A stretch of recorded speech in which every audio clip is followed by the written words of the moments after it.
Sometimes the biggest stories in the world aren't in the headlines. They're told with tiny, shifting dots on a map. And right now, those dots, which are actually massive oil tankers, are telling a story of tension, of hesitation, and maybe, just maybe, the first move in a huge global chess match. So let's dive in. We're going to decode what these patterns are telling us about a crisis brewing in one of the most important waterways on the planet. Okay, this right here is our focus, the Strait of Hormuz. Just look at all those markers. Every single one is a ship, and altogether, they're like the pulse of the global economy. This strait is the world's most critical oil choke point, and for days, that pulse had, well, it had almost flatlined. But if you look really close, you can see that in just the last few hours, something has definitely started to change. So the big question is, what is this map actually saying? I mean, this isn't just a random traffic jam. This is a language. It's the language of risk, of strategy, and of global power plays. And today, we're going to break it down together, kind of like intelligence analysts, to really understand the story that's unfolding here in real time. Now, to really get a grip on the change that's happening, you first have to understand the eerie quiet that came right before it. The whole situation was just frozen in this tense, static standoff, a massive holding pattern. And it's all happening right here, in what's called a choke point. To put it simply, it's a bottleneck. It's a super narrow lane where about a fifth of the entire world's oil supply has to squeeze through. If you can control it, or even just threaten it, you can basically hold global trade hostage. And that very threat is exactly why we saw this. For days, hundreds of these colossal tankers were just sitting there, waiting. They huddled together in these tight clusters off the coasts of the UAE and Oman. It's a perfect visual of what analysts call risk hesitation. It basically means the danger level was so high that billions of dollars worth of ships and their cargo just decided that the safest thing to do was to do nothing at all. But then, a signal, a crack in the paralysis. This is the very first clue, the first sign that tells us the entire dynamic of this standoff is shifting. And here it is, side by side. It's pretty stark. Look at the left, that's the before. See that tight, nervous cluster of ships we were just talking about? Now look at the right. This is what's happening now. You can see a clear, deliberate push outward. Vessels are breaking away from those safe zones and heading out into the Gulf of Oman. Let's be absolutely clear here. This is not just a few ships randomly deciding it's time to go. In a situation this tense, a move like this is a coordinated signal. It's the moment the whole system flips a switch, going from a passive state of waiting to an active one of acting. But the big question remains, what does this action mean? All right, so let's get into the analysis. Now that we can see the movement, we can start to decode it, to really understand the likely scenarios that are probably playing out as we speak. So, intelligence assessments are pointing to three main possibilities. There's about a 10% chance it's just a false start, that things will grind to a halt again. There's a 1 in 4 chance that what we're seeing is something called a probe movement, and we'll get to that in a second, but the overwhelming favorite at 65% is that we're watching the very beginning of an informal or soft convoy. So what on earth is a soft convoy?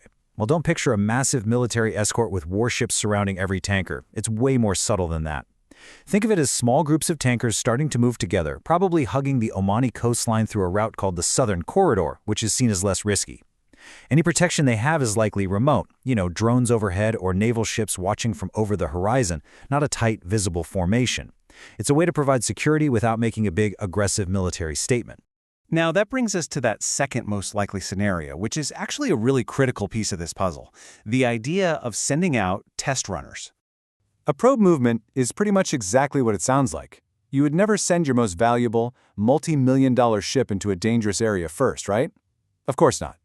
Instead, you send a few smaller, lower-risk ships to test the route.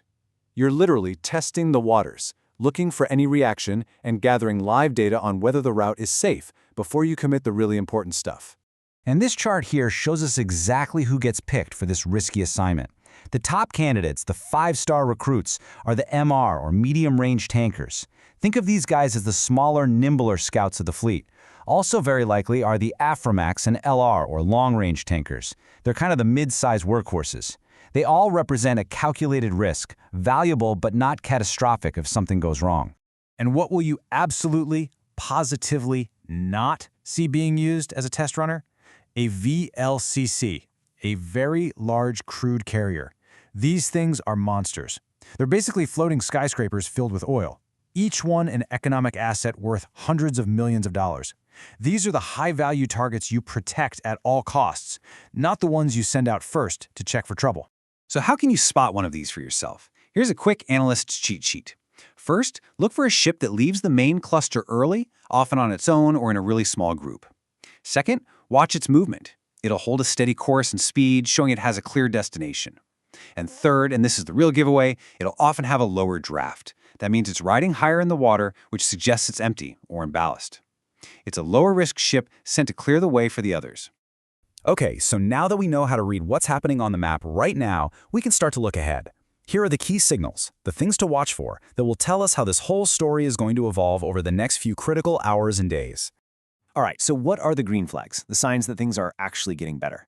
Well, first, we'll see more and more tankers moving in organized groups with similar headings and spacing.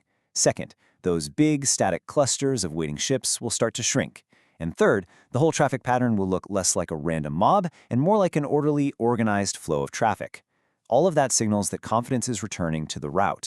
On the other hand, here are the red flags, the warning signs that things are taking a turn for the worse. If you see those lead ships suddenly stop or even turn back around, that's bad. If ships start piling back up into those nervous holding patterns, that's also bad. Or if the traffic just disappears, that would mean the test has failed, or maybe even worse, that a new incident has happened. Any of those would be a major, major warning sign. You know, one analyst really captured this tense moment perfectly. They said, the system has moved from waiting to acting, but it's still cautious, still fragmented, and that just hits the nail on the head. The paralysis is over, but this is still a very delicate, very uncertain first step. So where does all this leave us? The dots on the map are going to keep moving, and the pattern will keep changing. But now you have the tools to read it. You know what to look for, the test runners, the signs of a convoy, the red flags of escalation. The map is telling a story, and now you know how to read it too. So the question is, what do you think the next move will be?